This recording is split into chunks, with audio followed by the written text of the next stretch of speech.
Hey guys, back again with my top 10 games of this generation. Continuing off of my last video where I announced my number 20 to 11 of my favorite games this generation.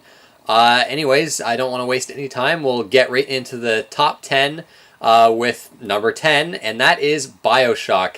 Now, this is probably going to surprise a lot of people that it's not higher. And I just looked at my list and, like, I enjoyed every other game, or the rest of the games on this list, a bit more than Bioshock, which is crazy. That's how stiff the competition was. But Bioshock, what can I say about this game? Rapture, just one of the best video game worlds ever. The first time playing through this game was just a pleasure. A great storyline, amazing plot twist towards the end of the game, and first-person shooter combat that didn't bore me to death, which... I mean, I wasn't as sick with first-person shooters as I was, like back then as I was now, but it was still a nice breath of fresh air back then. The exploration-based gameplay I loved. I loved exploring every nook and cranny of Rapture and just listening to the audio logs and you know, the plasmids were so much fun to use. The Little Sisters and Big Daddy, like that whole concept was just unique. Like the whole game was just unique. And it was just nothing like we had seen before at the time. And it's still such a joy to play today as well. I really love Bioshock 2 as well. I actually almost think that game is more fun to play, but I have to include the original on this list. It was just, you know, one of those games that I think a lot of people would say is their favorite of this generation. And it definitely is one of my favorites, but there were games I enjoyed overall more, but really, Bioshock does nothing wrong. There is not a single complaint I could level against this wonderful game. At number 9 on my list is LA Noire. Now, this is my favorite Rockstar published game this generation. They didn't develop it, which is... a lot of people think Rockstar developed this game, and they didn't. Team Bondi did. Now, LA Noire just came out of nowhere. Going into it, I was kind of, like most people, expecting like a Grand Theft Auto type game, you know, a giant open world, but you play a detective, you know, and starting out as a cop, but a detective, and you know, solve cases. What I didn't expect was this game to be, you know, harken back to old point-and-click adventure games. This game is an adventure game in every sense of the word.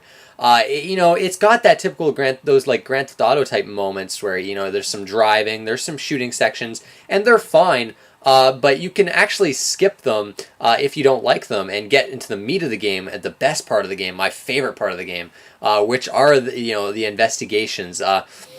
You know, where you got to like get people to lie and you interview them and you interrogate them. Those moments in the game were fantastic. Of course, utilizing that facial technology that they had for this game, which was amazing. I really loved that.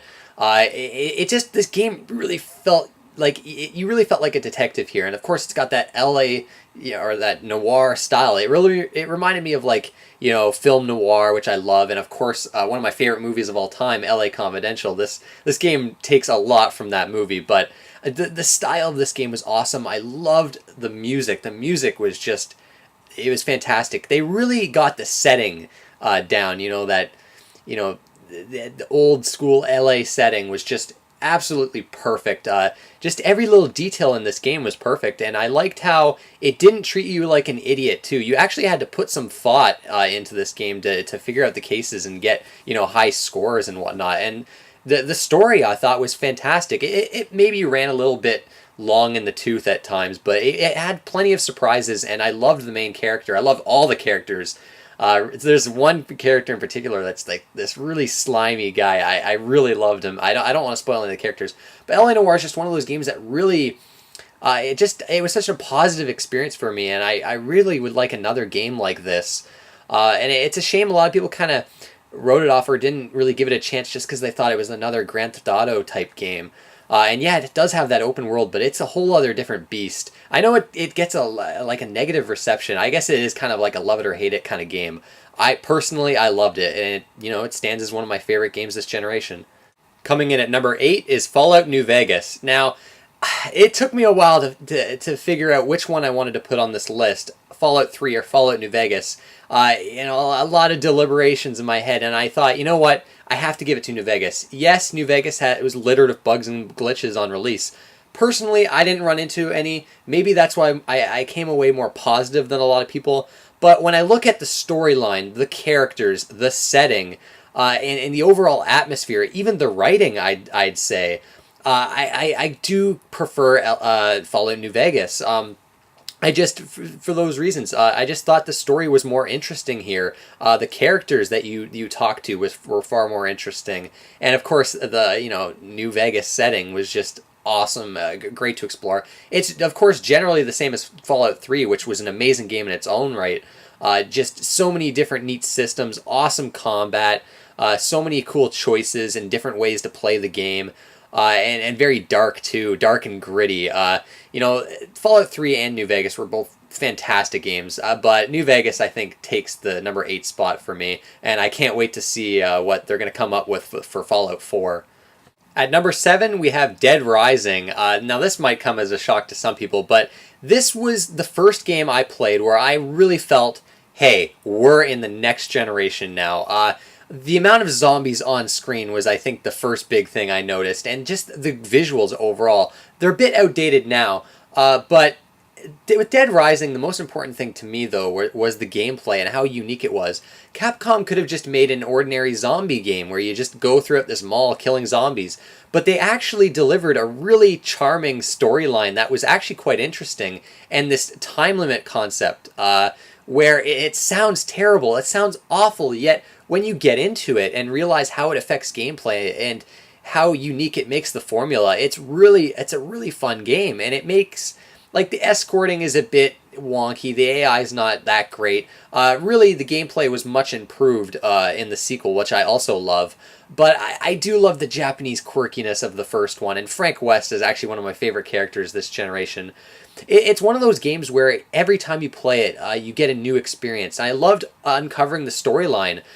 Depending on how you play and what routes you take, the storyline can change. And trying to get that true ending was so much fun to me. And unlocking all the game's secrets, unlocking the Mega Man costume with the Mega Man Buster, and of course just killing zombies with all these crazy weapons you could find and create.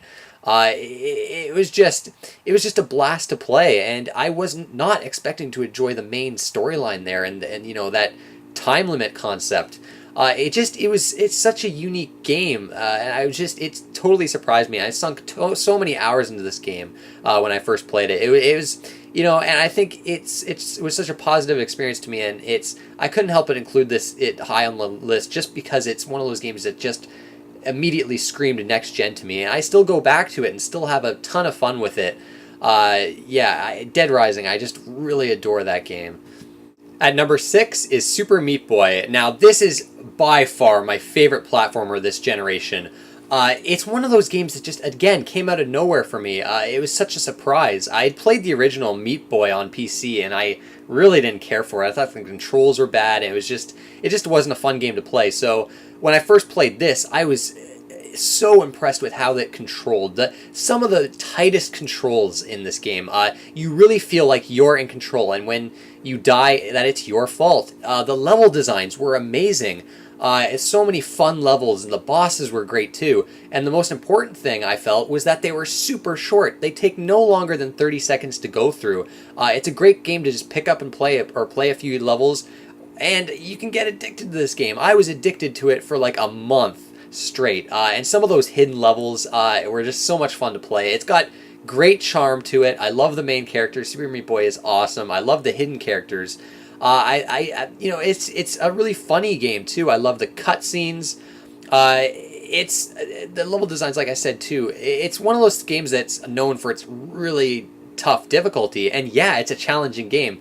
That's what makes it so great. It's the kind of challenge I love, where it's not frustrating, because as soon as you die, you're immediately back in. You immediately start the level over again in like less than a second. It keeps you wanting to try these levels, and when you finally do beat one of those super tough levels, like the I Want to Be the Guy type levels in that game, it's just such a rewarding feeling. Of course, and there's just so many levels. It's so fun to go for those A+ rankings. There's a lot of content here too.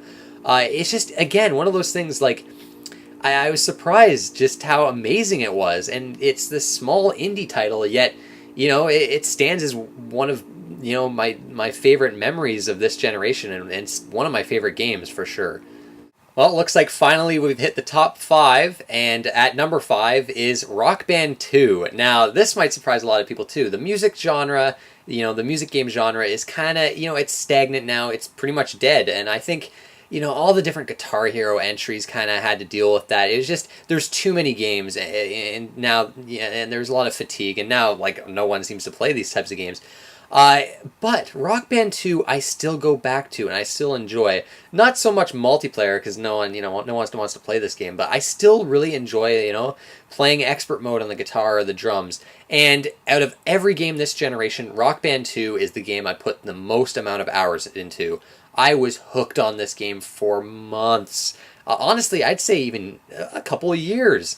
Especially since I still play it today, and I was so obsessed with DLC, I'd buy the DLC for this game, and I have been, an opponent of DLC. I really can't stand DLC, but with Rock Band, I just, I had to get the newest songs, and, this game was just, I had liked the Guitar Hero games before, but with the introduction of drums and the larger soundtrack compared to Rock Band 1, I was just obsessed with this game. I got to, like, the expert level on every instrument. It's one of those games that it was so much fun, and it's still fun to this day, and it had a really big impact, I think. Probably more so the original Rock Band, but I prefer Rock Band 2. I think most people probably do. But of course it had that huge impact on the industry. I mean, it was an important game. And it's, the Rock Band games I've felt have always been superior to the Guitar Hero games. But yeah, it's one of those games I'm going to always look back fondly on, and I just, I still find it fun to this day. I don't know. It's one of those games that's just, I'll probably always love it. At number 4 is Tales of Vesperia. Now, I know a lot of you know that I love this game. By far my favorite RPG in my favorite RPG series, and it's my favorite JRPG this generation, for sure. It was just one of those games where everything clicked for me. Perhaps the only thing I didn't care for too much was the actual storyline itself, but the cast of characters it's my favorite cast of characters in any RPG, and Yuri Lowell is my favorite protagonist in any RPG. What a brilliant character. The writing in this game was amazing. The character development was incredible. The Tales games have always been amazing at that, and I thought it was at its best with Vesperia. The combat system is my favorite iteration of the, that classic Tales combat system. I was just so hooked on the combat and getting used to all the characters. It was one of the few Tales games where I actually used every character because I thought they were all fun to play. Especially Judith. Once you get used to her, she's just so much fun using all the air juggling combos. The world. This is the last Tales game, unfortunately, where it really felt like this giant, interesting world with so much to explore and so much optional stuff. This is a beast of a game with endless hours of content. I didn't quite 100% it, but I got really close. It's one of those games that it's just you kind of need to walk through to do it. But the world was just so much fun to explore. There was that awesome world map, the last appearance of an actual world map in a Tales game, which it's so sad to see that gone now in pretty much every JRPG, and it's awesome here. It's just amazing to explore. The visuals, still I think the best visuals in a Tales game. Just gorgeous game to look at and holds up so well. The music, I thought, too, is actually my favorite Tales soundtrack, and generally Tales soundtracks, I'm not too big on them, but here I loved it, especially the Final Dungeon song. That was amazing. It controlled perfectly, the voice acting, again, amazing. Like, again, it's one of those JRPGs where everything clicked, everything worked, and it's that complete package. It's one of those games that I'll always look back fondly at. I already kind of have almost nostalgia for this game, if you can believe that. A game from this generation, I have nostalgia for it. And it's one of those games I'm definitely going to go back to. I know that my first playthrough took me like 64 hours. So yeah, it's a beast of a game, even on the first playthrough. But it's the Tales game I'd always recommend for people to play first if they want to try to get into the series.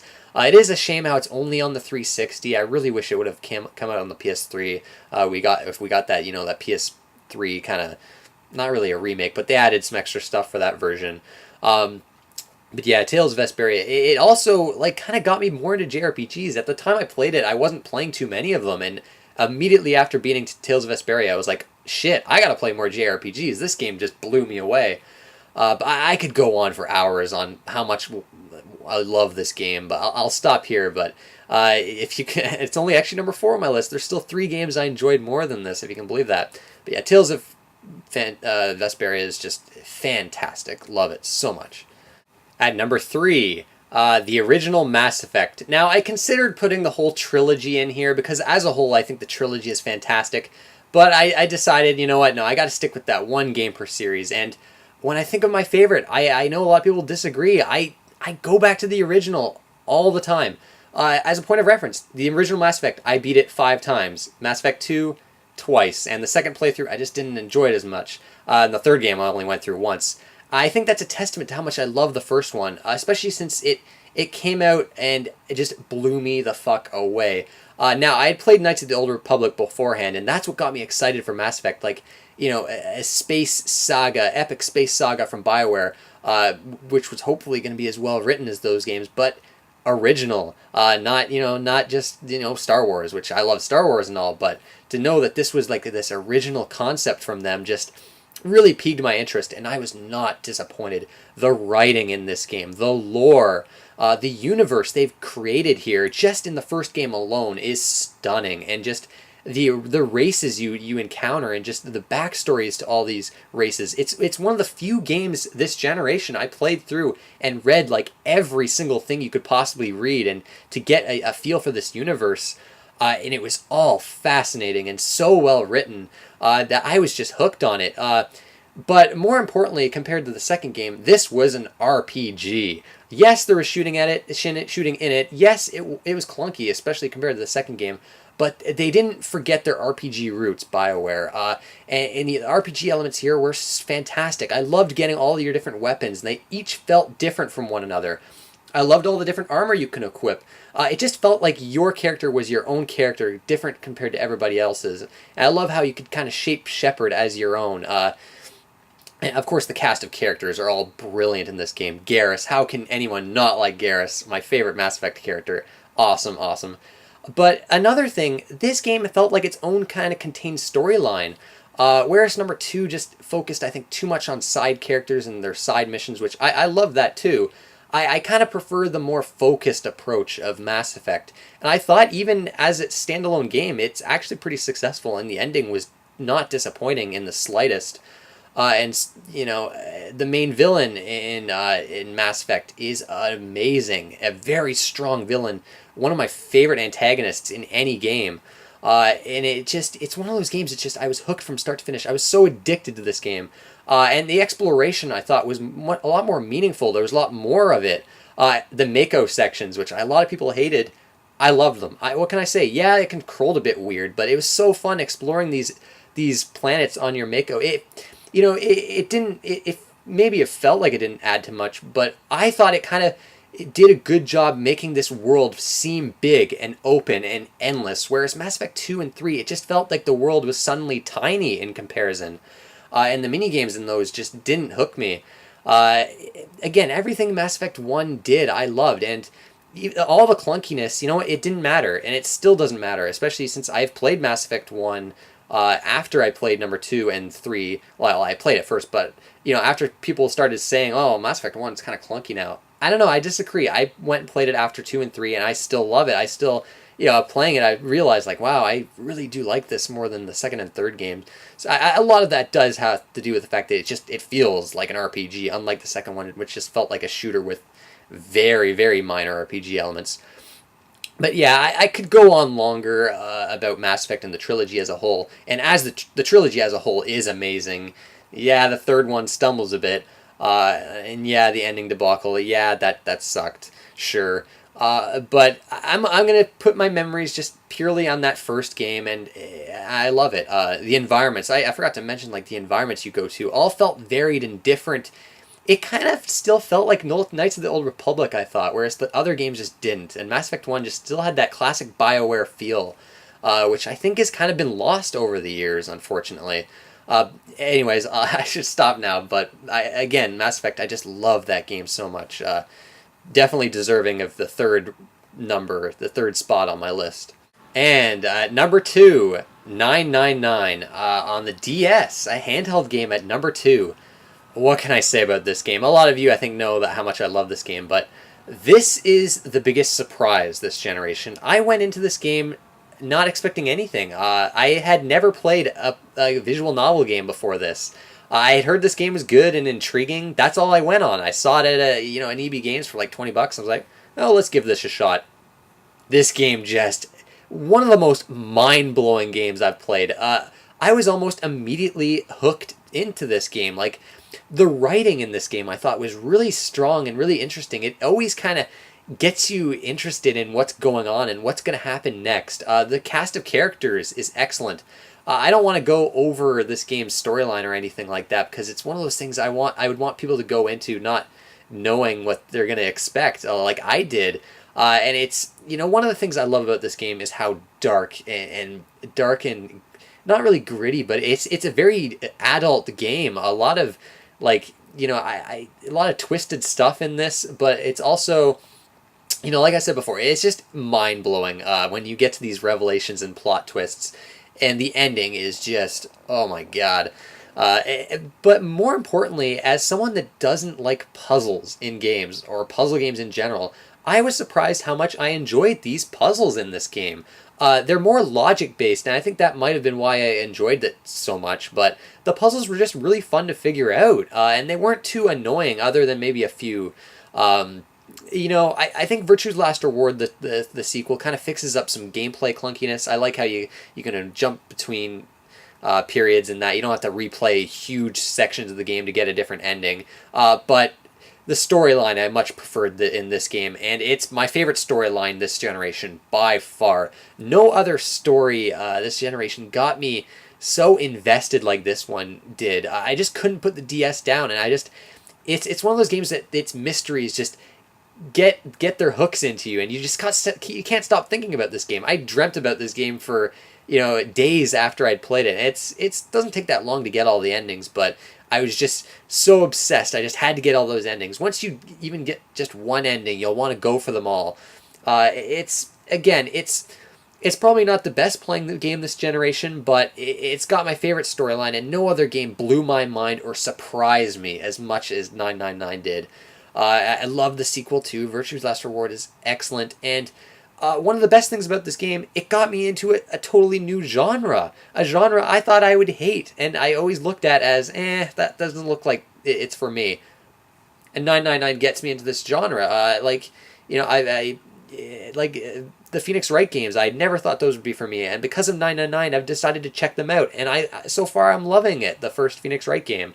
999 it's one of those games that will always stick with me. I'll always remember it, and all the mysteries it had, and when I finally figured out stuff in that game, it was just, it's one of those experience games that I'll never forget, and it's definitely deserving of number 2 on my list.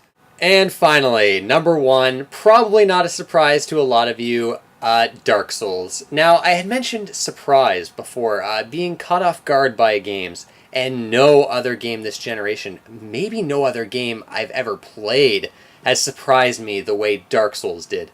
One of those games where, Demon Souls, I had never played it. I didn't have a PS3 at the time I played Dark Souls, so I had heard, that game's tough. I looked at gameplay of it, and it looked alright, but Dark Souls came out, and I had a 360. That was the only thing I had, so I was like, okay, time to give this a shot. What's all the fuss about?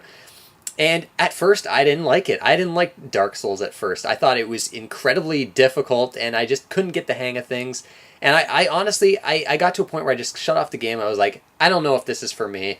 And I went to bed that night, and I just went to bed thinking, like, you know what? I should really give that another shot. I don't know what it was. Maybe the game already kind of had its hooks in me at that point, and I was already kind of enjoying it. But I decided the next day to go back to it, and I slowly started making progress. And I think it was around maybe like the 10-hour mark where I started to realize, oh shit, this game is kind of amazing. And by like the 20-hour mark, I was thinking, okay, this is probably one of the best games I've ever played. By the time I had beaten it and started my second playthrough immediately, I was like, holy shit, this is something else. Dark Souls is one of the more unique games this generation. Demon Souls kind of established the formula, established the groundwork, and that was probably maybe the more original game. Dark Souls, though, fixes any complaint I had with that game, and generally is like the next step up. It's the major improvement. There's nothing bad I could say about Dark Souls, maybe other than the online connectivity issues in the beginning, but now with like the PC version, it's fixed. There's so many things I could say with Dark Souls. Where am I going to start? The combat. The best combat I've ever played in any action game.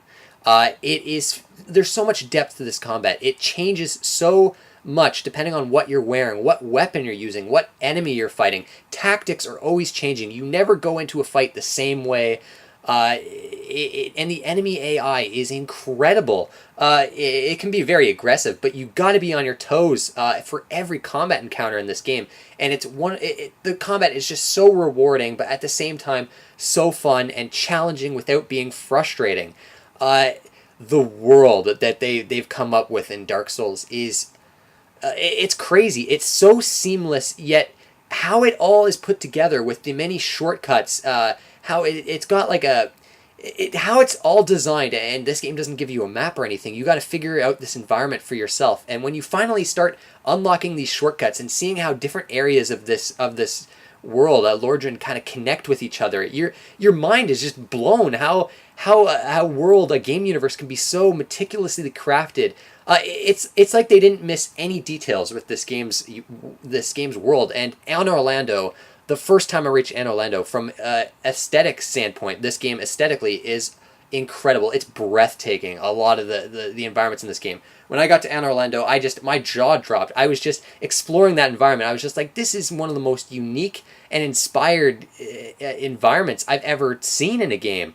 There's dark caverns and catacombs one minute, where you'll be in like a volcano type area the next, and then an ice cavern. The ice cavern in this level, in this game, oh my god. And then you'll be in Anne Orlando after, getting through the treacherous Sen's Fortress, which, that level design standpoint, which, let me go into that, the level design in this game is impeccable. None of it is frustrating, none of it is annoying, it's all pure challenge, and you're afraid to take the next step and see what's going to come up. You got to be so careful, but at the same time, everything is so interesting, and the level design never feels unfair. It's always interesting. There's always multiple routes to go, multiple things to do. If you die in this game, and you will die a lot, it is a challenging game. The challenge is justified here. People keep saying this is a tough game. Yes, it is. It's one of those games that gets easier the more you play it, I find. Especially since a lot of people, it's one of those games where it's so damn enjoyable and so addictive that the challenge, eventually you start to not even notice it. You're just so invested in the game. But the level design, like I said, is just, it's so good. All the different loot you can pick up. When you die in this game, you always feel like there's a different way you can do things. You might go one way and die, but you'll learn something. You'll learn something new about that particular route, or you'll see an item in the distance, some loot in the distance, and you'll go, "Oh shit, I gotta go for that." And how do I get there? And oh, what's that? Oh, what's this enemy? What's this? The lore in this game. The game is a very showy, not tell type game, where it doesn't overload you with boring ass cutscenes and drivel. It just gives you these items and these NPCs that give you a little backstory, and you kind of have to read each item to get the lore out of this game. And like the sense of discovery and exploration in this game is just, it's unparalleled. No other game this generation, or maybe even any other game ever, has given me this sense of exploration and discovery, which I love so much. When I was first playing this game, people were discovering new things. It's the first time since the SNES or NES era where people didn't know everything about the game immediately when it came out. People were still discovering things weeks into this game's release. When I first found like the Great Hollow, where you kind of go down to the dragon's lair. There's this dragon you find at the very bottom. When I first found that shortcut, thanks to the game's amazing online component, I was just blown away that there was this whole extra optional area that most players won't even find it their first or second or third time through the game. And here's this massive optional area that gives you hours and hours of content that most people are going to miss. And it's so hidden and it's so well designed, and there's so much detail there and new enemy types that you'd never seen before. And just finally getting down to the bottom of the Great Hollow, and then trying to make my way back up because I hadn't got the fast travel yet, was just... there's so many experiences I had with this game that will always stick with me. The visuals are fantastic. The music is amazing. I love the music. It's subtle. There's not much of it, but what's there is amazing. Like I said before, the online component. Like, this is the kind of multiplayer I like, where, no deathmatch. Yes, there's PvP, and you can get into that if you want, and it's very addictive when you do. That's a whole other level of depth to this game. Like, you think there's a ton of depth to the actual just playing by yourself and maybe getting some help every so often, going through the main game. The PvP, there's just so much there, and it's no wonder people still keep playing this game to this day. But summoning people to your world and taking on a tough boss that you've been trying forever to get through, Smo and Ordenstein, to name a boss, that took me kind of forever to finally fight, and even with help, it was a challenge to take those guys down. But when I finally did with two online people, random people, there's no voice chat. Which I like that, because I don't know, this game's got this sense of community that's never intrusive. I love all this, obviously all the messages that are left behind by players, the bloodstains, seeing where people died. It's just the sense of community this game has is amazing. People just helping each other, no one getting mad at each other, unlike, say, League of Legends, where the community is just nasty and terrible. Here's a game where the community's out to help each other. And it's got that old school, like this game, old school, it's like an old school game mixed with modern design philosophies. It feels like, the game from this generation, yet it feels so old school at the same time. It's the perfect blend of the two. And finding new things and talking to people about this game was one of the charms of it. It's why I had so much fun with it, just exploring message boards after I'd beaten it, or talking to random people that had, were trying to uncover different mysteries. The New Game Plus mode, there's so much to offer there, because the first time going through this game, you're not going to experience a lot of what this game has to offer. And I loved this game so much that I immediately went into it. And another time. I've beaten this game, I think, 5 times, which is not as much as some people. I mean, look at the lasting impact this game has had. People are still playing and talking about this game, and the excitement for Dark Souls 2 is pretty crazy for a game that's kind of almost niche if you think about it, and it actually sold quite well, Dark Souls. And I'm crazy excited about Dark Souls 2. But, again, I'm noticing here, I've gone on for a long time about Dark Souls, but I think you can get a feel why I love this game so much. And I'm sure there's so much I could cover here, but I think I'll stop here. It's just, again, a game that had left such a positive impression on me, and the impact it had on me is crazy. It's this generation, I feel like, there's these 20 games that came out, and I love them, and there's a few here that I like, nominations. I'm not going to go over them, but overall this generation, I think a lot of people are fatigued by a lot of these games that kind of feel like regurgitated games, like all the Halos we got, all the Call of Duties. So to have something like Dark Souls come along, which just completely comes with like this original gameplay, and and isn't afraid to challenge players, and doesn't treat people like idiots. This game never tells you where to go or what you should be doing, and I love that, by the way. It was such a surprise. It came out of nowhere. Honestly, like, the gap between this and 999, I gotta say, it's pretty huge. I can't say enough about this game, Dark Souls. If you haven't played it, please. It's probably not going to be everyone's cup of tea, I'll admit that. But it's one of those games that people need to try.